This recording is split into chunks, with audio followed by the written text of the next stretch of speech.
Hi, my name is Emily Villagomez, and this is my presentation. I will be talking about the Katina doll and the headdress frontlet. So I'm going to start by introducing the Katina doll. It's ornated with the Hopi tribe. These dolls were given to the Hopi children during ceremonies. Then they were hung on the wall and studied afterward. Katina dolls were made to look and represent the spirits worshipped by the tribe. Although they may look like toys, they were not.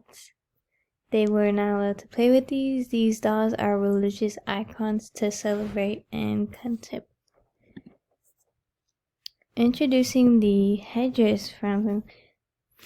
This frontlet is made from ermine fur, wool, down feather skin, and sea lion whiskers. These frontlet is supposed to represent a bear overpowering an insect with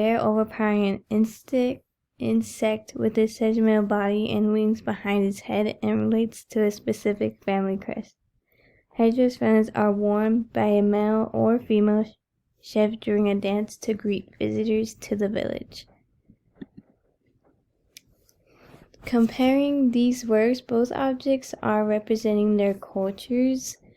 The doll is mostly to represent the spirits of the religion, as to the frontlet, which it's a way of greeting.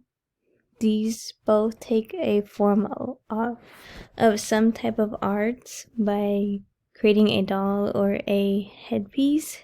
These were ways to show off one's tribe and religion. Contrast of these works, Katina dolls representing the religion and the spirits. It is very more tribe oriented, as the headdress frontlet is a headpiece and it's just to greet others from outside of their culture. They are very more family oriented. This is the analysis. The Cochina refers to powerful spiritual beings of the Pueblo villages. Most of the masked Cochinas make appearances during the ceremonies, in which each one brings different kinds of blessings based on the Cochina. As for the headdress frontlets, there isn't as much information about the background of the object besides the art of it. It's just being used as a greeting to newcomers. In conclusion, the theme of these two articles is using art to show culture. The Katrina dolls show spirits.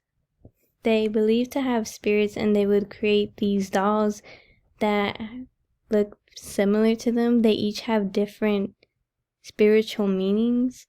As for the frontlet, it shows greetings. They really only created these forms of art to greet people from outside of their culture or their family, and it was just a way for them to really show their this form of art was just to welcome others. As for the dolls, they did believe in spirits. So in that type of spirit, they would hand to kids and stuff, and they would hang on the wall, and they would educate themselves about it because they were all different types. And then lastly is the works cited.